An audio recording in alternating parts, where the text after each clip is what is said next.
किस तरीके का रिस्पॉन्स मिल रहा है जनता का? बहुत अच्छा रिस्पॉन्स मिल रहा है, लोगों का बहुत आशीर्वाद मिल रहा है। हमें पूरा विश्वास है कि रोहतक लोकसभा क्षेत्र से बड़े बहुमत से कांग्रेस पार्टी जीत की तरफ अग्रसर है और 10 की 10 सीट पर कांग्रेस का हमारा गठबंधन जीत की तरफ अग्रसर है। प्रधानमंत्री ने अपने भाषण में कहा है कि राहुल गांधी अब अडानी और अंबानी को लेकर कटाक्ष नहीं कर रहे हैं। क्या कोई सेटिंग हो चुकी है क्या? भाजपा के शीर्ष नेताओं की भाषा में प्रथम, द्वितीय और तृतीय चरण के मतदान के बाद जो कटुता और असत्य दिखाई दे रहा है, कहीं ना कहीं ऐसा दिखाई देता है कि शायद जो मतदान का रुझान चल रहा है देश में वो उनके आशा के हिसाब से नहीं चल रहा। उसमें उनके बातें कुछ निराशा लगी होगी, तभी उनकी भाषा में इतनी कटुता और असत्य दिखाई दे रही है। तीन चरण के चुनाव के बाद अमित शाह ने 200 सीटों का दावा किया कि मोदी जी को 200 सीटें मिल रही हैं 3 चरण के चुनाव के बाद। वो तो दावा कुछ नहीं कर सकते। मैं समझता हूँ दावे पे अब कुछ नहीं होगा। हरियाणा में बहुमत साबित करेगी क्या कांग्रेस पार्टी? अगर सभी का साथ मिलता है तो क्या लगता है साबित करेगी? हरियाणा में जिस प्रकार से 3 निर्दलीय विधायकों ने भाजपा से समर्थन वापस लेकर कांग्रेस पार्टी को समर्थन देने का काम किया है,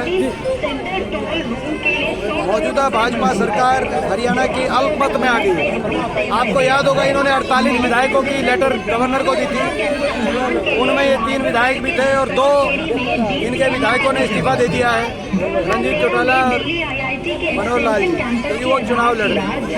ऐसे में अल्पमत की सरकार है, अल्पमत की सरकार को कोई नैतिक अधिकार नहीं है। ये सरकार तुरंत इस्तीफा दे नैतिकता के आधार पर, और यदि इस्तीफा नहीं देती तो राज्यपाल महोदय को मामले का संज्ञान लेते हुए हरियाणा में राष्ट्रपति शासन लगाकर निष्पक्षता से चुनाव कराना चाहिए, हमारी मांग। खट्टर ये कह रहे हैं कि कोई फर्क नहीं पड़ता, हमारी सरकार ठीक चल रही है।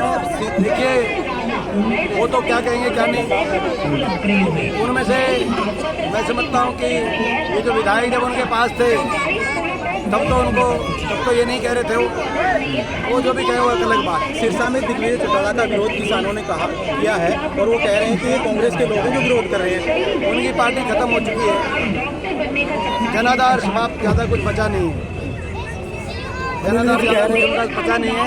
लेकिन ये जरूर है कि जेजेपी पार्टी को लिखित में ये देना चाहिए राज्यपाल महोदय को, जो उन्होंने कल कहा वो लिखित में दें कि वो भाजपा के सरकार के समर्थन में नहीं है और वो भाजपा के अविश्वास का प्रस्ताव आएगा तो उसके समर्थन में है।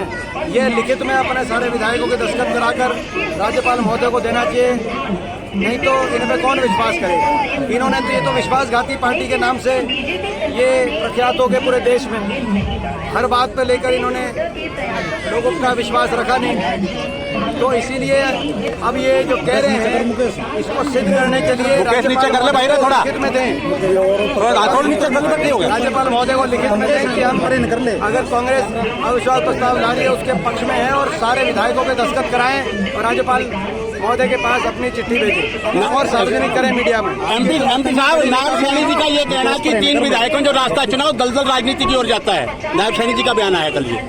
अभी क्या बताएं कौन सा रास्ता कहाँ जाता है, 5 तारीख की गिनती के बाद पता चलेगा।